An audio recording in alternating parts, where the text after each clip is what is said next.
Okay, I'm using the Meade LX90 with a NLVW 30mm Vixen eyepiece.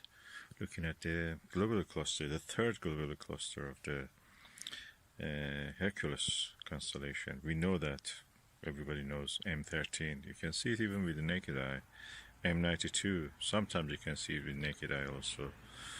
But they're beautiful in any telescope size, especially Dobsonian 10-inch and bigger, or 8-inch in this case also. You can divide the stars of them up to the core by using high magnification. This telescope is showing me now, nobody knows, or few people know, that there is another globular cluster in the Hercules, and that is NGC 6229. It's dimmer, magnitude 9.7 or something around that.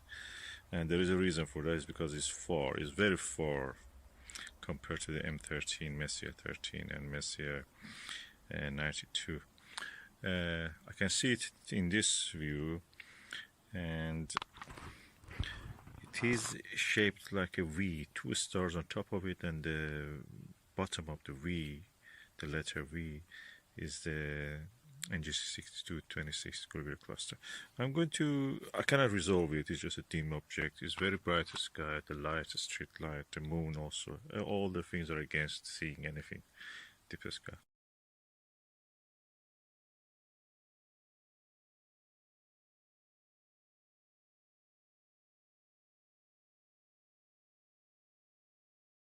I don't give up. This kind of conditions I like to look. It's challenge for me. I like to take this challenge for observing. So I'm going to use the Delos 10mm on this object, and see if I can find this. Before that, I put the adapter 1.25 to 2 inch, but it is a 2 inch diagonal. Oh, hallelujah! I can see actually some signs of resolution of the stars of the NGC 6229 globular cluster. I went first for the APM 20mm and then focused 13mm APM. Now I'm in the Delos 10mm, and I can starting to see some individual stars very carefully if I look. It's a very bright sky at the moment. It's not even dark enough, but I can see some. I may just go now for, let's push the boat and go for the 5mm Myriad, the Skywatcher Myriad, 110 degrees. It just go mad.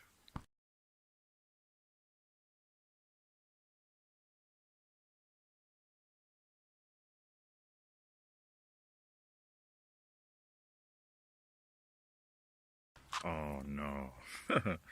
What it does, it just magnified the image of what I could see with Delos 10.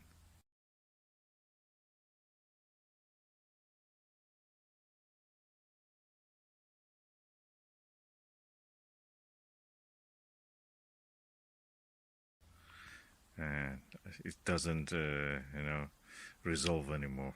So that's the limit of the telescope, the aperture of this telescope. 8-inch, you can see barely some individual start to resolve some of the stars of the NGC 6229. But no, that's the limit. You need to be bigger than that. The 10-inch or even better 12-inch. So anyway, that was a challenge. I like it. Actually, I saw that. I can see it. The image is starting to resolve, but nothing better than this, just a little bit bigger. But because it's fuzzy, it just doesn't show anymore. That's the limit. Okay, I've now used the Myriad 9mm. Quite actually good eyepiece.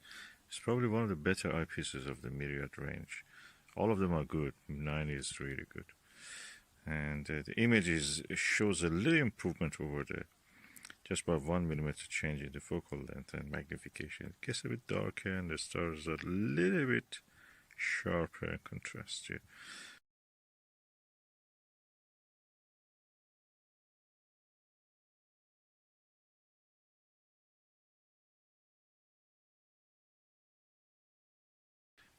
But yet the resolution is the same.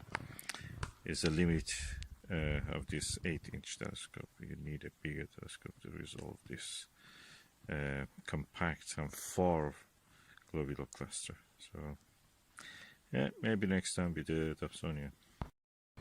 Just to be sure that I'm not biased, I used the telescope go-to system to go to M92 in Hercules, the other mid-range magnitude brightness globular cluster in that constellation of Hercules. So I'm seeing it. Individual stars you can see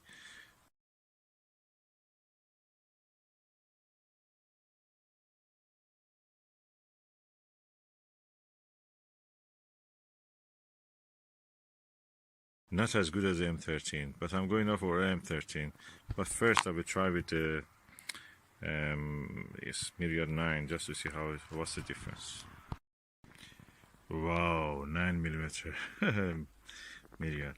Yeah, hundreds of stars in M99. Now M92, Messier 92, globular cluster in Hercules. I'm going now to Messier 13 just to see what can I see.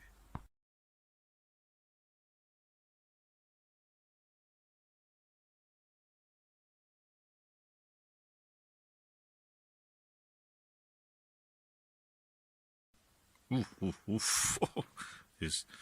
Yeah, I can say this Messier 13. Of course, I can see probably hundreds and even thousands of stars in it now.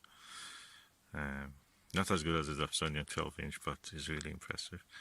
What can I say is that the size-wise, NGC M13 is probably 3 times or 2 times as big as in apparent diameter, 2 times as big as M92, and M92 is almost 3 times in angular measure bigger than the NGC 6229. It appears to my eye, of course, in the sky, not in real, because we know that NGC 6229 is farthest of the 3. Anyway, let's go bring the Ethos 8mm and see how it is.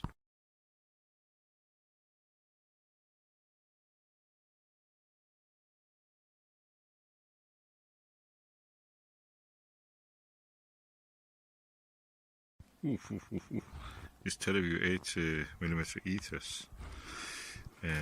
Not only I see more stars, but the stars that I can see is giving a kind of weak 3-dimensional effect.